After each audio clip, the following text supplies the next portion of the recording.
Ito naman yung kanilang fried siopaw na original. Gutom na gutom kasi kami hanggang ngayon. Walang kabusugan sa Binondo, pero ang sasarap ng pagkain. Lamon pa. Lamon ng lamon. So may pila lang, so pipila tayo. Fried siopaw. Ilan po? 5. Meron ba ito? Apo. Ano yun ito? Opo, ma'am. Pat ito steam.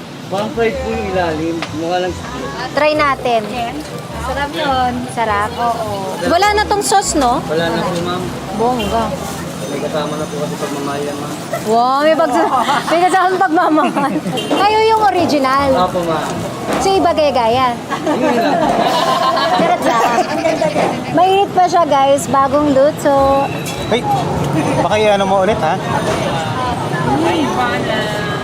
Parang may sauce na, no? Wala nang sauce, pagmamahal na daw. Pagmamahal na kasama niya.